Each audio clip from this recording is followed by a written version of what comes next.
Chapitre 5. Les pieuses femmes au tombeau. Pendant ce temps, les femmes qui sont sorties de la maison cheminent en rasant les murs, ombre dans l'ombre. Pendant quelque temps, elles se taisent, toutes emmitouflées et rendues craintives par tant de silence et de solitude. Puis, rassurées par le calme absolu de la ville, elles se groupent et osent parler. Suzanne demande: les portes seront-elles déjà ouvertes? Certainement. Regarde, le premier jardinier qui entre avec ses légumes. Ils ne nous diront rien? Demande encore Suzanne. Qui? Demande Marie-Madeleine.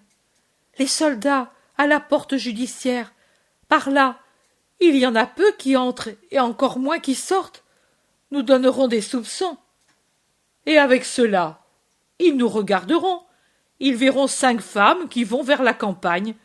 Nous pourrions être aussi des personnes qui, après avoir fait la Pâque, vont vers leur village. Pourtant, pour ne pas attirer l'attention de quelque mal intentionné, pourquoi ne sortons-nous pas par une autre porte, en faisant ensuite le tour, en rasant les murs? Nous allongerions la route.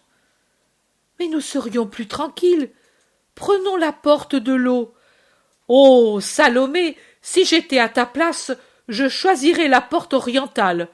Plus long serait le tour que tu devrais faire. Il faut faire vite et revenir vite. C'est Marie-Madeleine qui est si tranchante. Alors, une autre, mais pas la judiciaire. Sois gentille, demandent-elles toutes. C'est bien. Alors, puisque vous le voulez, passons chez Jeanne. Elle a recommandé de le lui faire savoir. Si nous y étions allés directement, on pouvait s'en passer.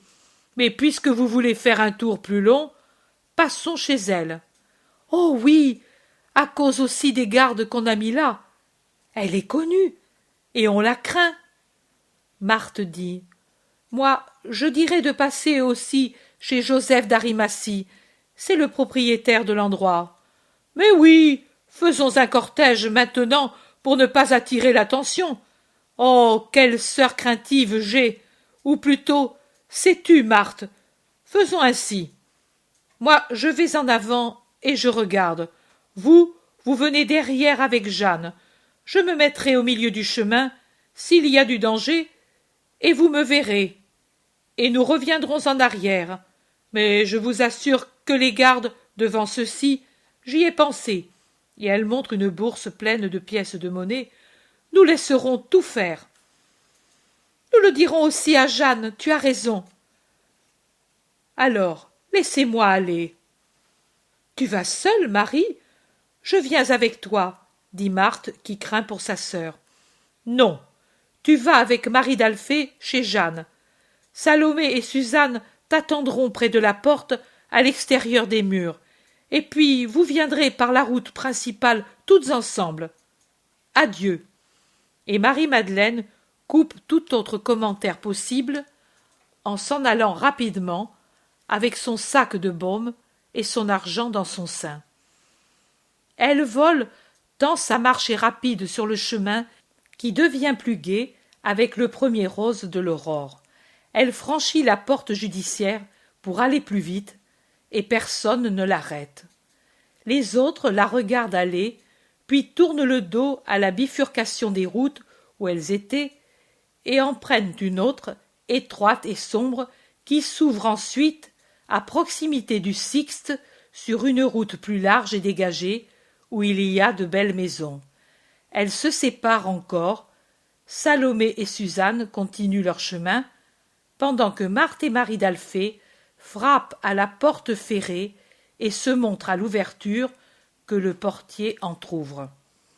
Elles entrent et vont trouver Jeanne qui, déjà levée et entièrement vêtue de violet très foncé, qui la rend encore plus pâle, manipule aussi des huiles avec sa nourrice et une servante.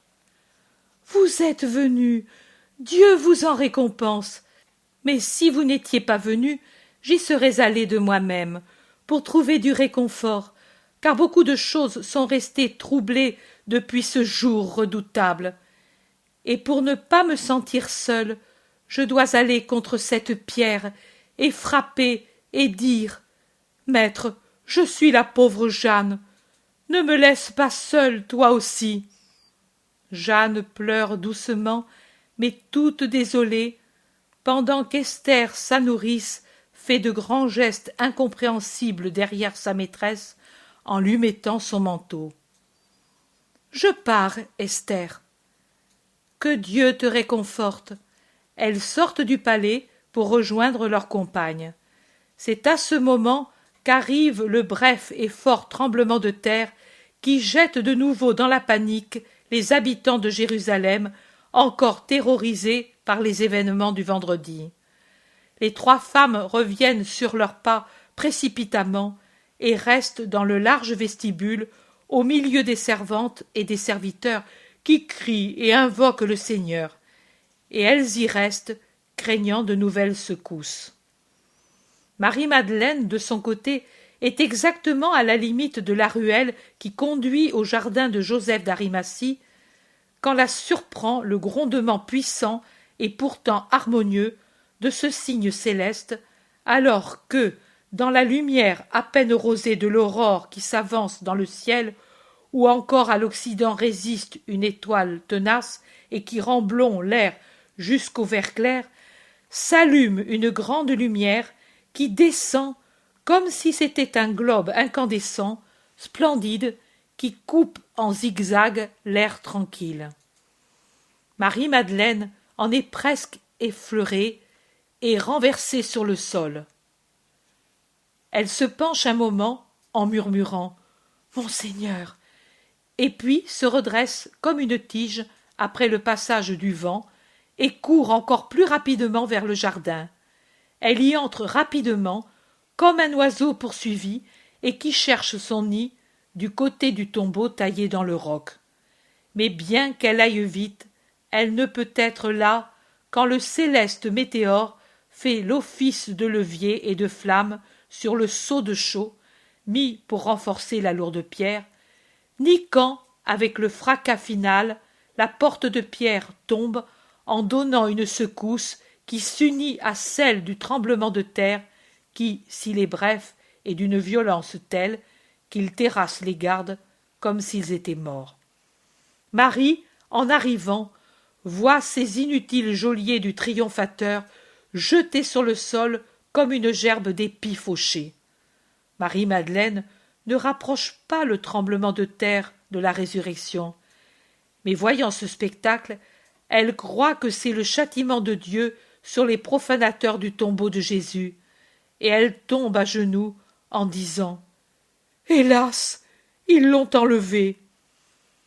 Elle est vraiment désolée, et elle pleure comme une fillette venue, sûre de trouver son père qu'elle cherche, et qui trouve au contraire la demeure vide. Puis elle se lève et s'en va en courant trouver Pierre et Jean.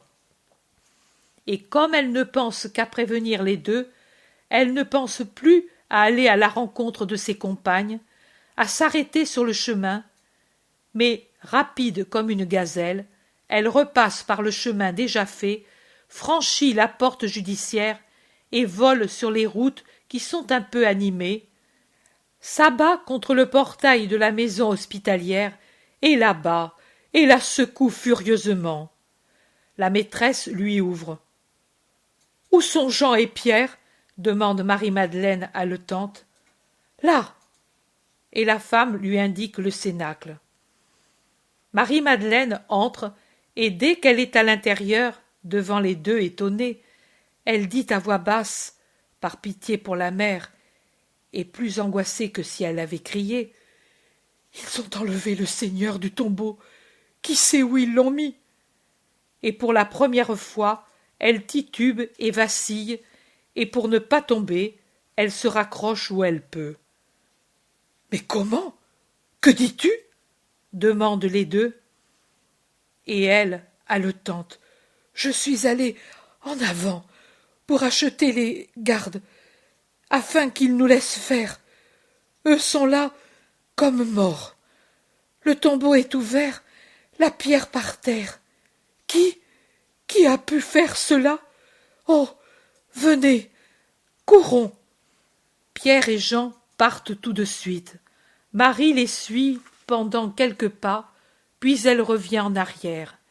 Elle saisit la maîtresse de la maison, la secoue avec violence dans son prévoyant amour et lui souffle au visage. « Garde-toi bien de faire passer quelqu'un chez elle. » Et elle montre la porte de la pièce de Marie. « Rappelle-toi que c'est moi la maîtresse. Obéis et tais-toi. » Puis elle la laisse épouvantée et elle rejoint les apôtres qui, à grands pas, vont vers le tombeau. Suzanne et Salomé, pendant ce temps, après avoir quitté leurs compagnes et rejoint les murs, sont surprises par le tremblement de terre.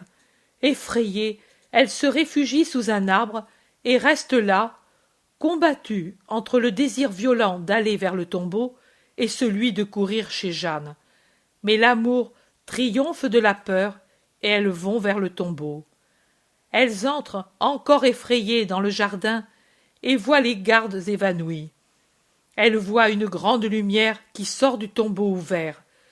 Cela augmente leur effroi et finit de le rendre complet quand, se tenant par la main pour s'encourager mutuellement, elles se présentent sur le seuil et voient, dans l'obscurité de la chambre sépulcrale, une créature lumineuse et très belle qui sourit doucement et les salue de la place où elle est, appuyée à droite de la pierre de l'onction, dont la grisaille disparaît devant une si incandescente splendeur. Elle tombe à genoux, étourdie de stupeur. Mais l'ange leur parle doucement.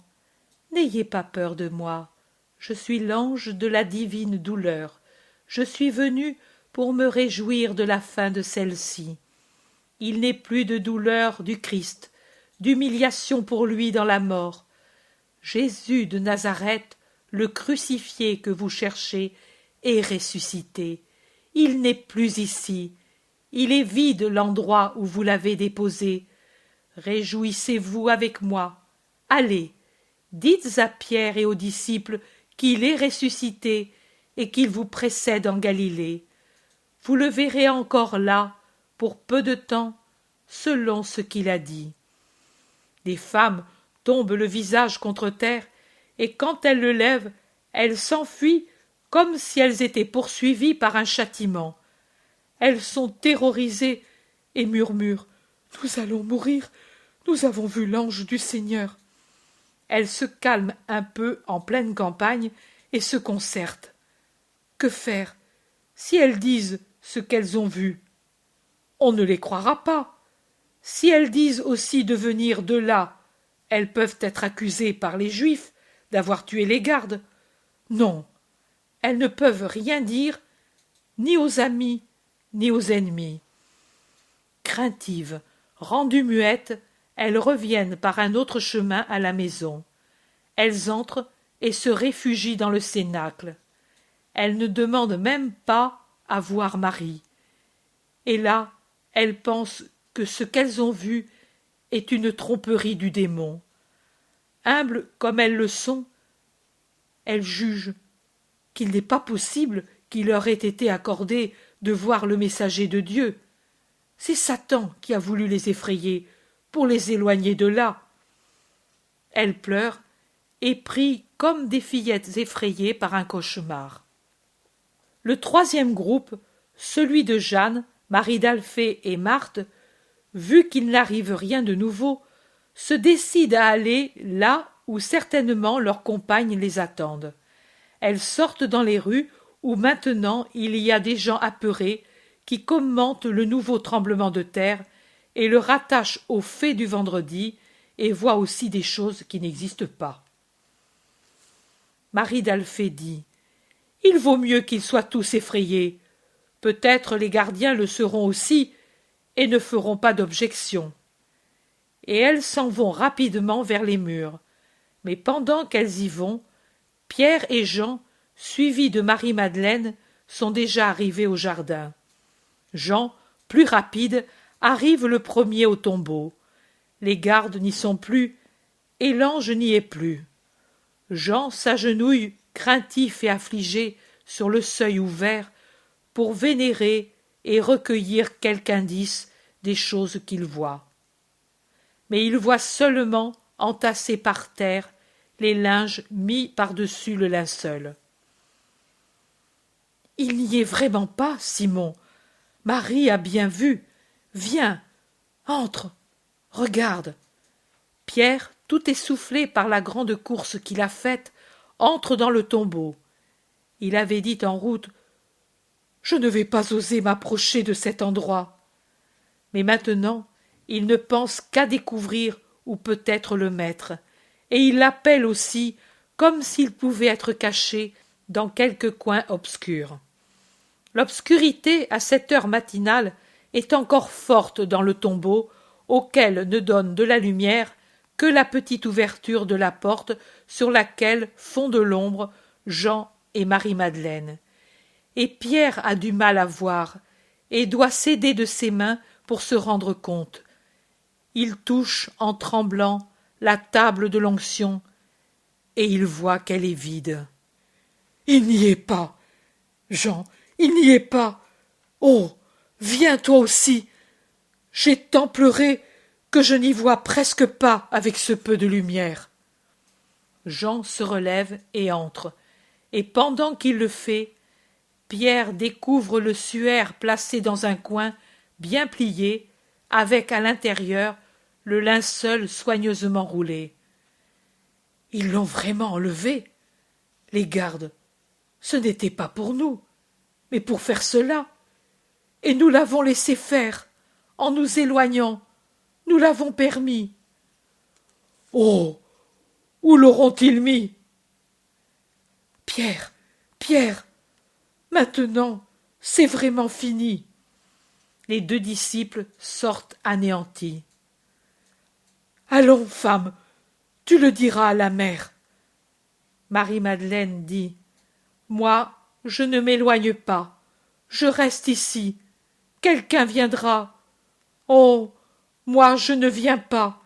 Ici, il y a encore quelque chose de lui. Elle avait raison, la mère.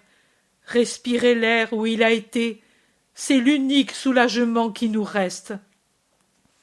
Pierre dit: L'unique soulagement.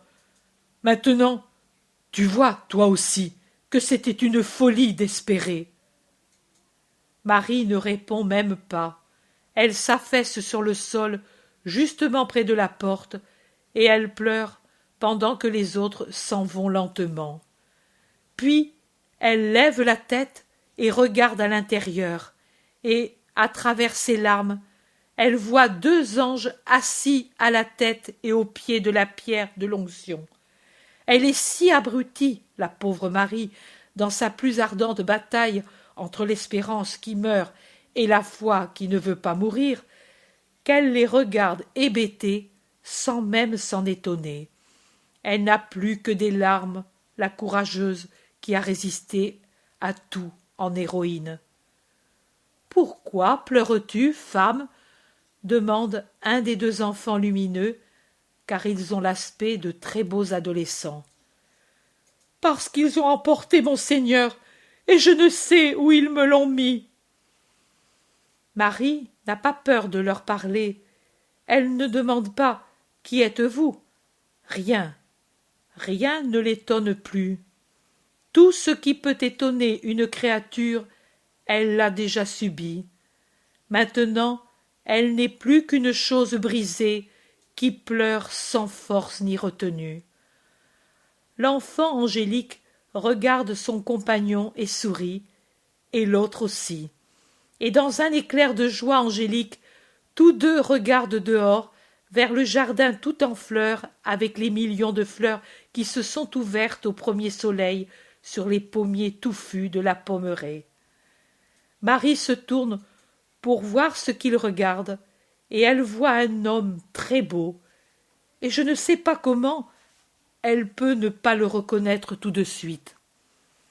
Un homme qui la regarde avec pitié et lui demande: « Femme, pourquoi pleures-tu? Qui cherches-tu » Il est vrai que c'est un Jésus assombri par sa pitié envers une créature que trop d'émotions ont épuisée et qu'une joie imprévue pourrait faire mourir. Mais je me demande vraiment comment elle peut ne pas le reconnaître. Et Marie-Madeleine, au milieu de ses sanglots, dit « Ils m'ont pris le Seigneur Jésus. J'étais venue pour l'embaumer, en attendant qu'il ressuscite. J'ai rassemblé tout mon courage et mon espérance et ma foi autour de mon amour. Et maintenant, je ne le trouve plus. Et même, j'ai mis mon amour autour de ma foi, de mon espérance et de mon courage pour les défendre des hommes. Mais tout est inutile. Les hommes ont enlevé mon amour, et avec lui, ils m'ont tout enlevé. Ô mon Seigneur, si c'est toi qui l'as emporté, dis-moi où tu l'as mis, et moi je le prendrai. Je ne le dirai à personne. Ce sera un secret entre toi et moi. Regarde, je suis la fille de Théophile, la sœur de Lazare, mais je reste à genoux devant toi pour te supplier comme une esclave. Veux-tu que je t'achète son corps? Je le ferai. Combien veux-tu? Je suis riche. Je puis te donner autant d'or et de gemmes qu'il pèse. Mais rends-le-moi, je ne te dénoncerai pas. Veux-tu me frapper? Fais-le. Jusqu'au sang, si tu veux. Si tu as de la haine pour lui, fais-la-moi payer. Mais rends-le-moi. Oh, ne m'appauvris pas de cette misère. Ô mon Seigneur, pitié pour une pauvre femme. Pour moi, tu ne le veux pas? Pour sa mère, alors. Dis-moi où est mon Seigneur Jésus? Je suis forte, je le prendrai dans mes bras, et je le porterai comme un enfant dans un lieu sûr. Seigneur, Seigneur, tu le vois, depuis 3 jours nous sommes frappés par la colère de Dieu à cause de ce qu'on a fait au Fils de Dieu. N'ajoute pas la profanation au crime. Marie. Jésus rayonne en l'appelant. Il se dévoile dans sa splendeur triomphante. Rabouni!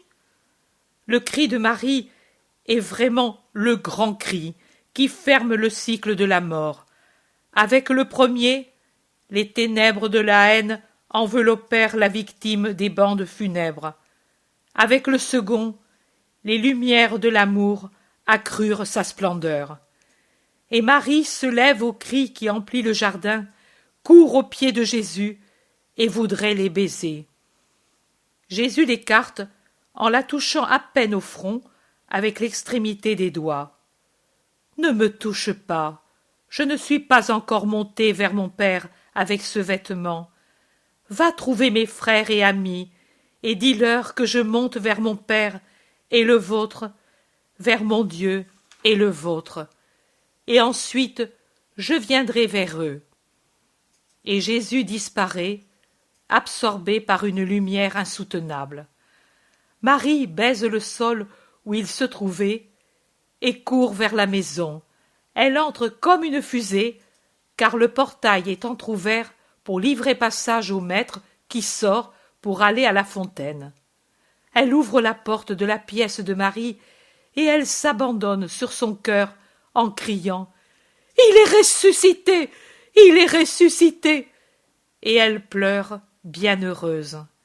Et pendant qu'accourent Pierre et Jean, et que du cénacle s'avancent Salomé et Suzanne apeurées, et qu'elles écoutent son récit, voilà qu'entre aussi par la rue Marie d'Alphée avec Marthe et Jeanne, qui, toutes essoufflées, disent que elles y sont allées, elles aussi, et qu'elles ont vu 2 anges qui se disaient « le gardien de l'homme-dieu » et l'ange de sa douleur, et qu'ils ont donné l'ordre de dire aux disciples qu'il était ressuscité.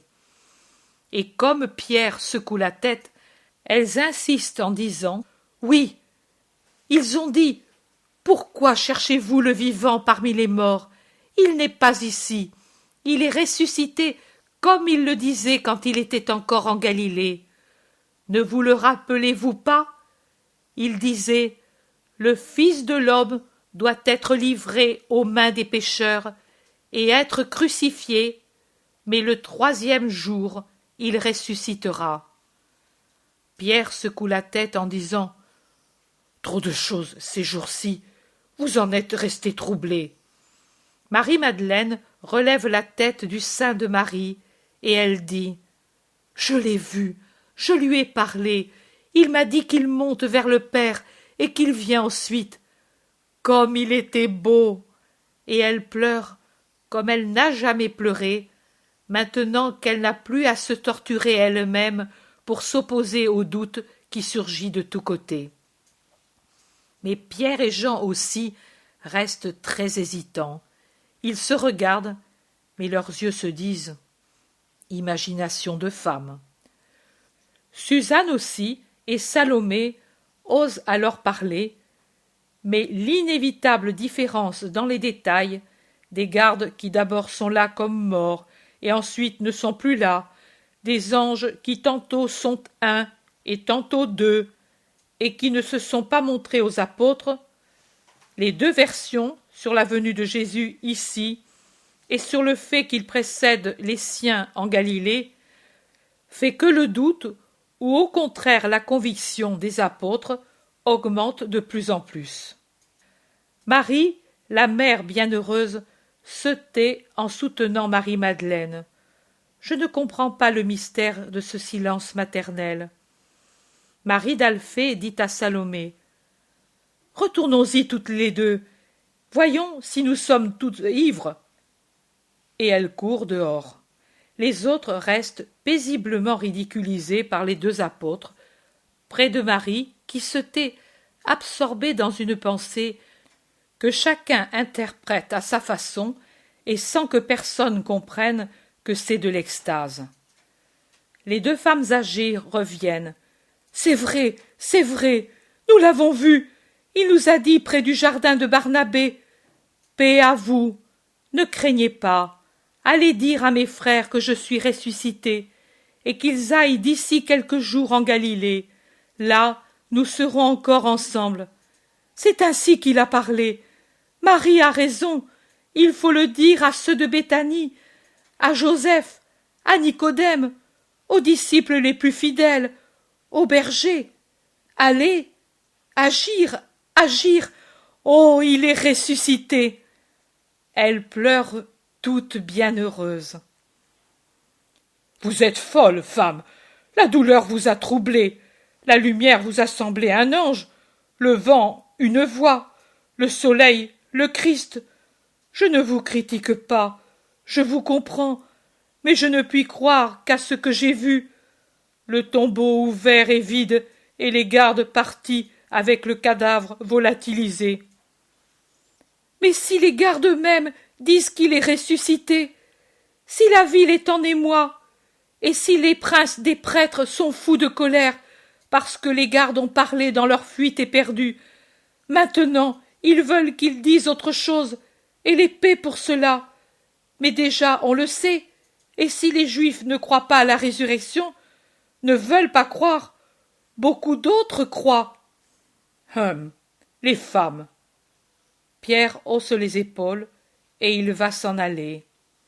Alors la mère, qui a toujours sur son cœur Marie-Madeleine, qui pleure comme un saule sous une averse à cause de sa trop grande joie, et qui baise ses cheveux blonds, lève son visage transfiguré et dit une courte phrase. « Il est réellement ressuscité. Je l'ai eu dans mes bras, et j'ai baisé ses plaies. » Et puis elle se penche sur les cheveux de la passionnée, et elle dit « Oui, la joie est encore plus forte que la douleur, mais ce n'est qu'un grain de sable de ce que sera ton océan de joie éternelle. Heureuse es-tu d'avoir par-dessus la raison fait parler ton esprit. » Pierre n'ose plus nier, et, avec un de ces passages du Pierre d'autrefois qui maintenant revient à fleurer, dit et crie comme si c'était des autres et non pas de lui que dépendait le retard. « Mais alors, s'il en est ainsi, il faut le faire savoir aux autres, à ceux qui sont dispersés dans les campagnes. Cherchez, agir. Allons, remuez-vous, s'il devait vraiment venir. Qu'il nous trouve au moins. Et il ne s'aperçoit pas qu'il reconnaît encore qu'il ne croit pas aveuglément à sa résurrection.